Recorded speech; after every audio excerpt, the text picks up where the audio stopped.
Hello and welcome friends. आज की ये वीडियो HTML को लेकर के है और ये वीडियो खास है क्योंकि हम लोग इसमें रो स्पैन देखेंगे। तो सबसे पहले क्या करते हैं, HTML से स्टार्ट कर देते हैं। तो ये हमारा HTML हो गया। शुरुआत HTML की कोडिंग HTML से ही स्टार्ट होती है।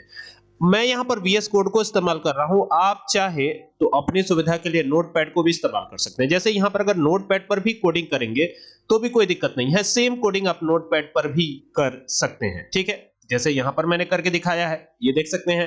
इससे हट करके एक अलग कोडिंग हम यहाँ पर नोटपैड पे करने जा रहे हैं। तो यहाँ से एक न्यू टैब ले लेते हैं और नोटपैड पर ही ये कोडिंग मैं आपको करके दिखाता हूँ। ठीक है, कि ये कैसे कैसे रो स्पैन यूज होता है और रो स्पैन और कॉल स्पैन में क्या डिफरेंस है। ये बात मैं पहले भी बता चुका हूँ, तो थोड़ा सा डिफरेंट स्टाइल में इसको करके बताऊंगा। ठीक है, इसमें हम टीएच का यूज नहीं करेंगे। ठीक है, पहले मैंने जो बताया था उसमें हमने टीएच का यूज किया था, यानी टेबल हेडिंग का, लेकिन इसमें सिर्फ हम टीआर का ही यूज करेंगे और रो स्पैन को देखेंगे। ठीक है, चलिए आइए शुरू करते हैं। शुरू करते ही सबसे पहले हम HTML से स्टार्ट करेंगे। तो यहाँ पर HTML लिखा हमने, फिर यहाँ पर हेड पोर्शन आएगा। चूंकि ये सिंपल HTML की कोडिंग है तो यहाँ पर और किसी चीज की तो जरूरत है नहीं, यानी CSS नहीं है, जावास्क्रिप्ट नहीं है ये। ठीक है, इसमें हम इन सब चीजों का यूज नहीं करेंगे, सिंपल HTML की कोडिंग है। यहाँ पर मैं टाइटल में दे देता हूँ रो स्पैन। क्या दे देता हूँ? Row span. ये हमने दे दिया रो स्पैन और यहाँ पे टाइटल को क्लोज कर दिया, तो ये हो गया टाइटल क्लोज। ठीक है, इसके बाद सिंपली हमें हेड को क्लोज करना होगा। तो यहाँ पर एंटर करके आएंगे नीचे और यहाँ पर करेंगे हेड को क्लोज। तो ये हो जाएगा हेड क्लोज। ये हेड क्लोज हो गया, देख सकते हैं। इसके बाद अब हमें बॉडी टैग को ओपन करना होगा, क्योंकि सारी कोडिंग तो बॉडी टैग पे ही होती है। तो ये बॉडी टैग लगा दिया हमने। ठीक है, अगर इस पे बैकग्राउंड कलर देना चाहते हैं तो यहां पर आप बीजी कलर यूज कर सकते हैं। ठीक है, जैसे हमने यहाँ पे स्काई ब्लू कर दिया है, तो ये जो कलर है वो अब स्काई ब्लू आएगा। जो बैकग्राउंड पे कलर आएगा वो स्काई ब्लू आएगा। कौन सा कलर आएगा? Sky blue. ये ध्यान रखिएगा कि बैकग्राउंड पर हमने कलर क्या दे दिया है? Sky blue. तो यही कलर वहां पे शो होगा। अब हम आगे बढ़ते हैं नीचे। तो नीचे आएंगे तो सबसे पहले हमें टेबल टैग लगाना होगा, क्योंकि टेबल बिना बनाए कैसे हम करेंगे। ठीक है, तो एक बार यहाँ पे टेबल टैग लगा लेते हैं और यहाँ पे बॉर्डर कर देते हैं। ये हो गया border is equal to border की मोटाई कितनी रहेगी, तो बॉर्डर की मोटाई हम कर देते हैं 5। ठीक है, थोड़ा सा ज्यादा मोटा रखेंगे। तो यहाँ पर बॉर्डर भी दे दिया। अगर आप बॉर्डर का कलर भी देना चाहते हैं तो दे सकते हैं, नो डाउट। ठीक है, अगर यहाँ पे बॉर्डर का कलर देना चाहते हैं तो यहाँ आपको लिखना पड़ेगा बॉर्डर कलर, ऐसे लिखना पड़ेगा बॉर्डर कलर। और बॉर्डर कलर लिख करके इन दोनों के बीच में थोड़ा सा गैपिंग रखनी है। ठीक है, ऐसे, और बॉर्डर कलर हो जाएगा आपका। और इज इक्वल टू कौन सा कलर कर देते हैं? यहाँ पे रेड कलर कर देते हैं, तो ये रेड हो गया। ठीक है, और ये करके अब यहाँ पे नीचे आते हैं और नीचे आने के बाद क्या करना है आपको? सिंपली यहाँ पे TR यूज कर लेना है, क्योंकि TR और TD के ही कॉम्बिनेशन से ये हम बनाने वाले हैं। तो यहाँ पे TR यूज किया और यहाँ पे क्या करेंगे? TD लिखेंगे। TR में हम रो स्पैन यूज नहीं करेंगे, TD में करेंगे। और यहाँ लिखिएगा row span. Row span is the attribute of TD।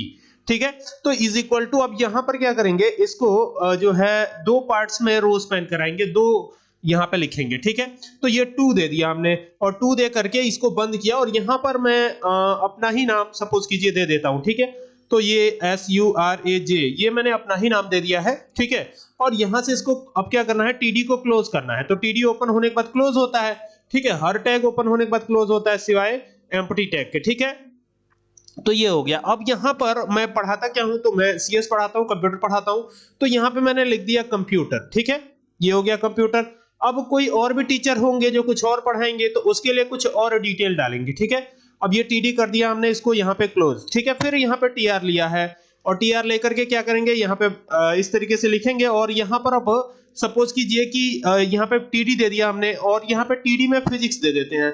तो फिजिक्स में, अब फिजिक्स कौन पढ़ाता है? तो ये फिजिक्स पहले लिख करके यहाँ से TD को क्लोज करिएगा। तो ये TD क्लोज हो गया और TD को क्लोज करने के बाद एंटर करके नीचे आइएगा। जैसे नीचे आते हैं तो आप देखेंगे कि यहाँ पर फिजिक्स दे दिया गया है और फिजिक्स पढ़ाएगा कौन? ठीक है, तो यहाँ पर जो है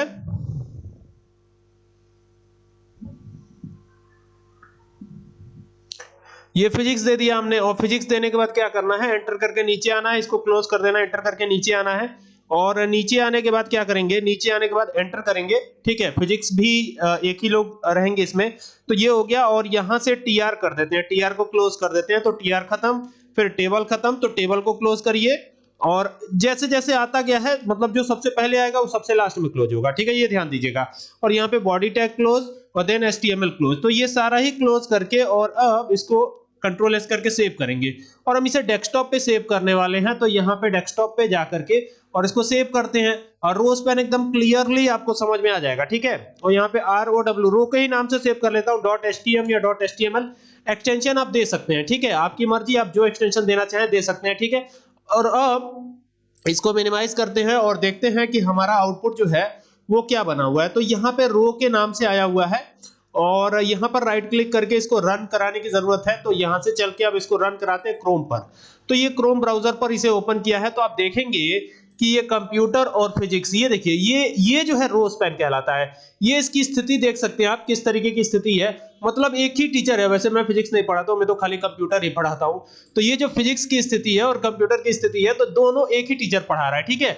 इसी तरीके से आगे जाएंगे तो यही सेम पैटर्न फॉलो करेंगे। जैसे अगर मान लीजिए इसमें आगे भी आपको कोडिंग करनी है तो आप एंटर करके नीचे आ जाइए, फिर यहाँ TR दे दीजिए, ठीक है। TR ऊपर जैसे दिया था वैसे दे दिया, फिर एंटर करिए, फिर यहाँ TD लिखिए और इस बार रो स्पैन कर दीजिए, रो स्पैन। अब मान लीजिए एक ही टीचर 3 सब्जेक्ट पढ़ाता है, ठीक है, तो यहाँ पे 3 कर देंगे हम, ठीक है, रो स्पैन 3 कर देंगे। और 3 करके अब उनका नाम है मान लीजिए मोहित, ठीक है, वो टीचर का नाम क्या है, मोहित है, मान लीजिए, एक बात कह रहा हूं, ठीक है। तो ये मोहित लिख दिया हमने। और अब क्या करेंगे, अब जैसे ही मोहित लिखेंगे ना तो फिर यहां पर जो है TD को क्लोज करेंगे, ठीक है, TD को क्लोज कर देंगे तो ये TD क्लोज हो जाएगा। क्लोज करके एंटर करके नीचे आएंगे। अब क्या करना है, अब यहाँ पे TD ले लीजिए, ठीक है। अब मान लीजिए मोहित हिंदी पढ़ाते हैं तो हिंदी यहाँ पे लिख दिया हमने और यहाँ पे क्या करेंगे, यहाँ पे TD क्लोज करेंगे और TD को क्लोज करके फिर एंटर करके नीचे आएंगे। अच्छा यह देखिएगा बीच में ये जो गैप हो जा रहा है, ये गैप सही कर लीजिएगा और एंटर कर दीजिएगा और यहाँ पे फिर TD ले लीजिए। एक बार TD लेकर के क्लोज किया, ठीक है। और अब जो है हम क्या करेंगे, यहाँ पे एक बार TD लेके क्लोज करेंगे और फिर क्या करेंगे, एक बार और जो है हम TR ले लेंगे। क्या ले लेंगे, TR ले लेंगे। तो ये TR बिना बंद किए TR ले रहा हूं, जरा देखिएगा यहाँ पे TR ओपन है, ठीक है, जैसे यहाँ पर ओपन था, यहाँ पे देखिए ये TR ओपन था और यहाँ पर TD के अंदर हमने ये ले लिया, ठीक है। तो एक तो ये हो गया इस तरीके से और फिर यहाँ पे TR फिर ओपन किया है, दोबारा ओपन किया, मतलब TR को जो है बिना क्लोज किए हमने यहाँ पे ओपन कर दिया था। इसको हम क्लोज भी कर लेते हैं, यहाँ पे क्लोज कर देंगे TR, ये जो है यहाँ पे क्लोज हो जाएगा और क्लोज होके देन ओपन करेंगे। हालांकि हमारा आउटपुट बन गया था और फिर यहाँ पे TR जो है ओपन करेंगे। ये देखिए ये यहाँ पे इस तरीके से ओपन किया है हमने, ये देख सकते हैं ना। तो TR ओपन कर लिया है और ओपन करने के बाद क्या करना है, जैसे ही ओपन करेंगे तो यहाँ पर अब आपको दे देना है उस सब्जेक्ट का नाम, ठीक है। तो अब एक अगले सब्जेक्ट का नाम दे देते हैं, तो TD में देंगे अगले सब्जेक्ट का नाम, तो TD लिख दिया, यहाँ पे लिख देते हैं साइंस, SCIENCE, तो ये हो गया साइंस। और साइंस दे करके और यहाँ पर क्या करेंगे, TD को क्लोज कर देंगे, तो ये TD क्लोज हो गया। और क्लोज करके फिर क्या करना है, फिर TD जब क्लोज होगा तो फिर TR भी क्लोज हो जाएगा। तो यहाँ पे TR क्लोज। अब इसको कंट्रोल एस करते हैं। तो अब देखिए नीचे की तो कोडिंग हमने कर दी है ऑलरेडी, टेबल को क्लोज कर दिया है, बॉडी को क्लोज कर दिया और HTML को। अब इसका आउटपुट देखने की जरूरत है कि क्या आउटपुट आया है। तो ये तो पुराना आउटपुट है, इसको एक बार रिफ्रेश करते हैं। तो रिफ्रेश किया तो आप देखेंगे कि हिंदी और साइंस ये 2 सब्जेक्ट ये पढ़ा रहे हैं। हाँ, लेकिन हमने रो स्पैन 3 दिया था। तो अभी इसमें फायदा क्या है कि यहां पर साइंस के बाद आप एक और ऐड कर सकते हैं, मतलब TR लेकर के। देखिए इसको मैं उठाता हूं, यहां से कॉपी करता हूं और यहां पर पेस्ट कर देता हूं। तो साइंस के बाद मान लीजिए कोई टीचर अगर SST पढ़ा रहा है तो यहां पे SST कर देते हैं, तो ये SST हो गया। और SST करने के बाद इसको कंट्रोल एस करके सेव कर दीजिए, ठीक है, कंट्रोल एस करके सेव कर दीजिए, तो बस काम हो गया। तो अभी इसका आउटपुट फिर देख लेते हैं। तो यहाँ पे अभी एक ही टीचर 3 सब्जेक्ट पढ़ाएगा। तो देखिए ये मोहित है, हिंदी भी पढ़ाएंगे, साइंस भी पढ़ाएंगे, SST भी पढ़ाएंगे। ये कहलाता है रो स्पैन। समझ में आ रही है बात? इसी को रो स्पैन के नाम से जाना जाता है। उम्मीद करता हूं कि रो स्पैन एकदम क्लियरली एक्सप्लेन किया है और इसमें कोई दिक्कत नहीं होगी आपको, ठीक है। अगर बॉर्डर की साइज बढ़ाना चाहते हैं तो आप यहां से बढ़ा सकते हैं। वैसे देखिए यहाँ पे बॉर्डर हमने दिया हुआ है 5।